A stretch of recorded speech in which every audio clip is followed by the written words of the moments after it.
For today's vlog, ipapakita sa inyo ni Tito King ang kanyang mga karanasan mula pag-alis ng Pinas hanggang pagsampa ng barko sa South Korea. Dito ay bumiyahe na nga tayo papunta sa NAIA Terminal 1. Sa airport, mararamdaman mo ang pinakamasaya at pinakamalungkot na emosyon ng isang OFW na gaya ko. Naka-check-in na nga tayo. Hanapin muna natin kung saan ang ating boarding gate para hindi na tayo magahol mamaya. At mukhang ito na nga ang eroplanong sasakyan natin. Boarding time na. Tara, sakay na tayo sa eroplano.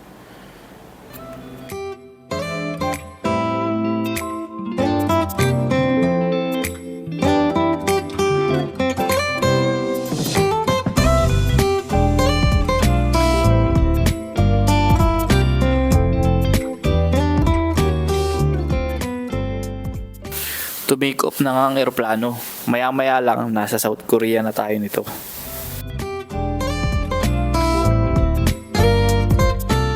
Ayan na ang mahiwagang tanong, beef or chicken? Tara, kain muna tayo. Pagkalipas nga ng 4 na oras, lumapag na ang ating eroplano. Nakarating tayo ng ligtas dito sa Busan.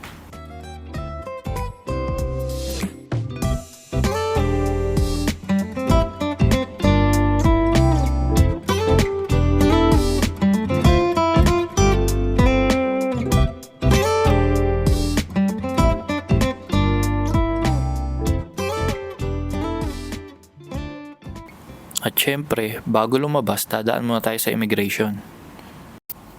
Hanapin na nga natin ang ating bagahe. Wala pa tayong cartonites dyan, pasampa pa lang. Nakalabas na nga tayo ng airport at nakita na natin ang ating agent.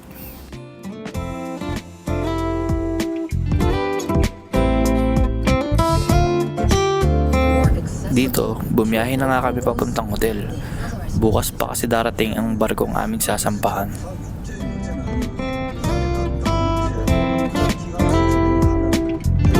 Nandito na nga kami sa hotel, pero bago kami umakyat, kakain muna kami.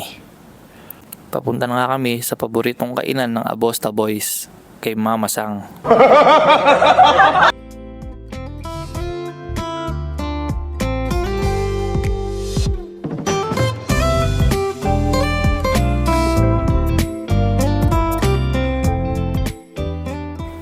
Tara, kain ulit tayo. Lakad-lakad muna tayo, pasyal-pasyal para malibang. Dito pala sa hotel na ito, nag-stay kami ng 45 days dati nung kasagsagan pa ng COVID-19.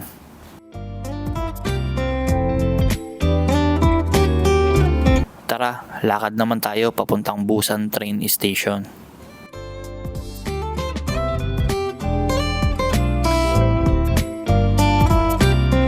Ito ang Busan train station.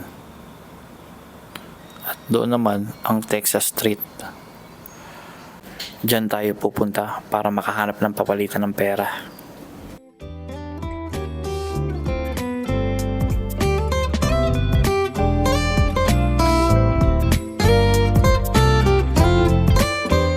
Ito pala ang mga makikita sa Texas Street.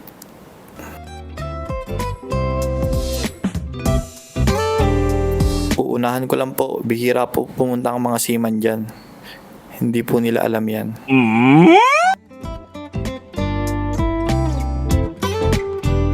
At dahil tapos na tayong makapagpapalit ng pera at mabili ang ating mga kailangan, balik na ulit tayo sa ating hotel. Papakita ko sa inyo kung anong itsura ng hotel natin. Ito pala ang kwarto natin. Dito tayo tutuloy ng isang gabi.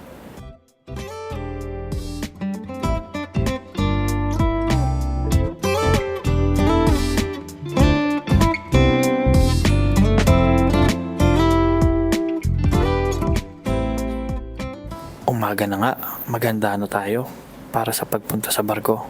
Pero bago tayo umalis, mag-almusal muna tayo. Syempre, Korea, ramen. Nakahanda na nga ang aming mga bagahe.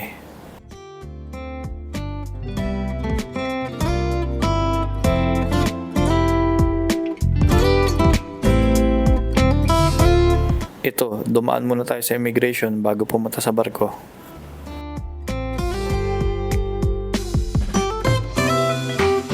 Pagkatapos sa immigration, bumiyahe na nga kami papunta sa aming sasampahang barko.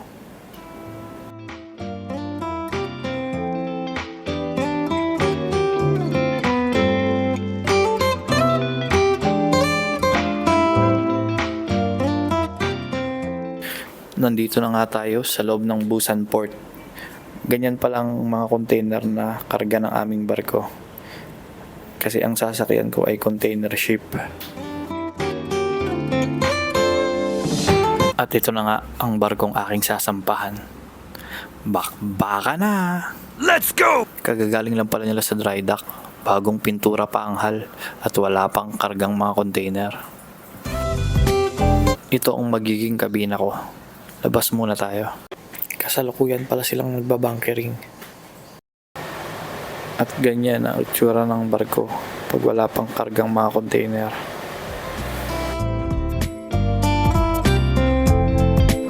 Magbihis na tayo. Suotin na natin ang ating mga PPE at hanapin na natin ang ating magiging kapalitan. Hanggang dito na lang muna.